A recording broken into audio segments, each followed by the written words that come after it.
Assalamualaikum warahmatullahi wabarakatuh. Salam sejahtera bagi kita semua. Perkenalkan, nama saya Ahmad Yunus dari kelas Inset. Sini saya akan mempresentasikan hasil perbandingan metode XGBoost dan KNN dalam memprediksi data IPM. Latar belakang yang saya ambil mengutip dari Badan Statistik Indonesia, yang mana isi Human Development Report atau HDR pertama tahun 1990.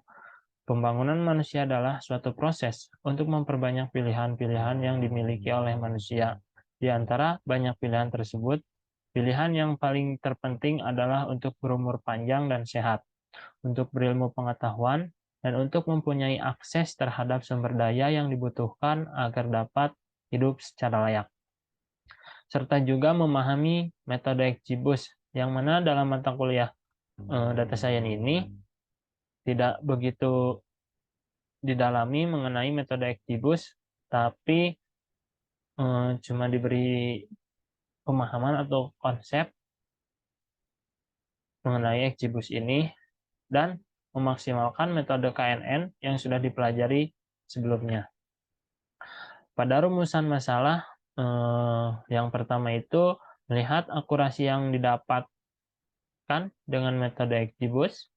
Yang kedua, melihat nilai akurasi yang didapat dengan metode KNN.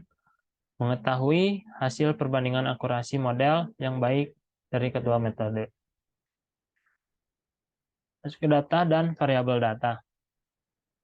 Dataset yang digunakan dalam data indeks pembangunan manusia atau IPM memiliki banyak kolom sebesar atau sebanyak 5 kolom dan 2.916 baris.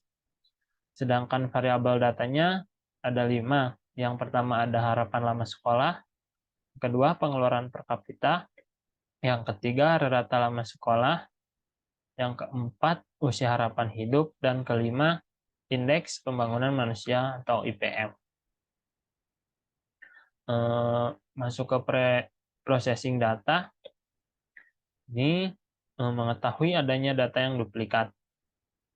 Dapat dilihat atau pada program saya tidak terjadi atau terdapat data yang duplikat. Selanjutnya mendeteksi adanya missing value. Apabila pada suatu data terdapat missing value, alangkah baiknya datanya itu di cleaning dulu atau dibersihkan terlebih dahulu supaya tidak ada kesalahan dalam pembacaan. Pada program ini yang dijalankan dapat dilihat tidak adanya missing value dalam program yang saya buat. Yang ketiga, melakukan perubahan data. Yang saya rubah di sini dapat dilihat dari IPM, yang mana sebelumnya IPM-nya itu berbentuk string, bentuk objek. Di sini saya mengubahnya menjadi integer. Nah, di sini data frame IPM dilihat ada low, normal, high, very high, diubah menjadi integer 0, 1, 2, 3. Maka dihasilkan yang ini PM-nya itu integer diubah. Masuk ke visualisasi data. Di sini saya memvisualisasi datanya menggunakan histogram dan plot. Sini ada 0 itu tadi low. Mendapatkan atau datanya sebesar 93. Sedangkan yang normal, 1 ini, datanya sebesar 1128. Dan yang high, 2, datanya sebesar 829. Dan yang terakhir itu ada very high. Datanya itu berkisar di 146. Dan visualisasi data yang pair plot ini sama. Mungkin di sini ada grafik untuk atau histogram harapan lama sekolah. Nah, di sini ada IPM 0123 untuk mengecek misal datanya ada yang low sampai very high. Nah, di sini datanya dapat dilihat atau disimpulkan masih terdapat atau menyatu datanya atau masih ada outlier-nya. Masuk ke model dan parameter, di sini saya menggunakan dua model.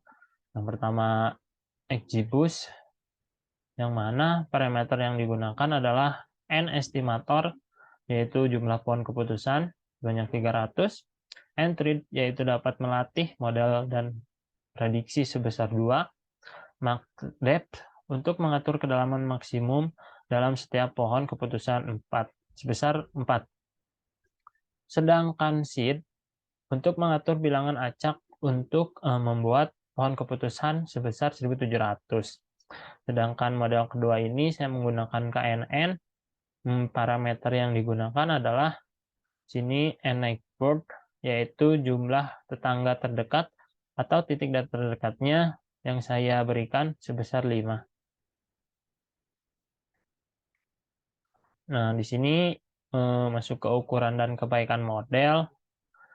Yang pertama ini datanya sebelum di balancing data mendapatkan akurasi data latihnya sebesar 1,0, sedangkan akurasi data ujinya sebesar 0,97, dan setelah dilakukannya balancing data pada model XGBoost ini mendapatkan skor data latihnya sebesar 0,99, atau kalau di persen jadi 99%, dan data ujinya sebesar 0,97 atau 97%.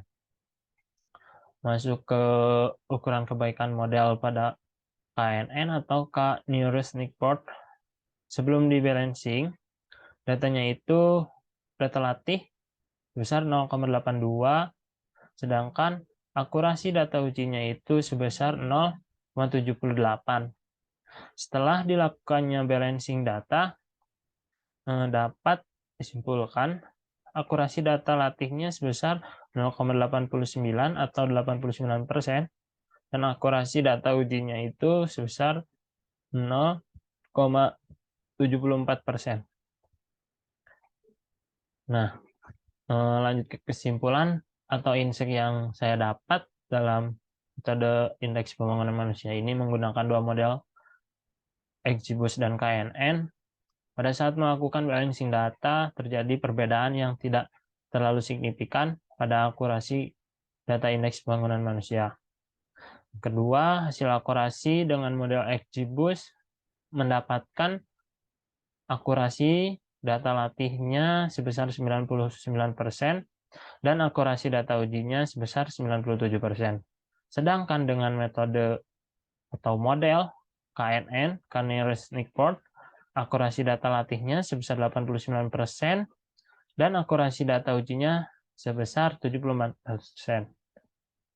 Nah, dalam dua model ini kita dapat simpulkan model XGBoost dapat dikatakan sebagai model yang paling baik antara kedua model ini dalam memprediksi hasil data uji maupun latih. Mungkin sekian presentasi dari saya. Wassalamualaikum warahmatullahi wabarakatuh.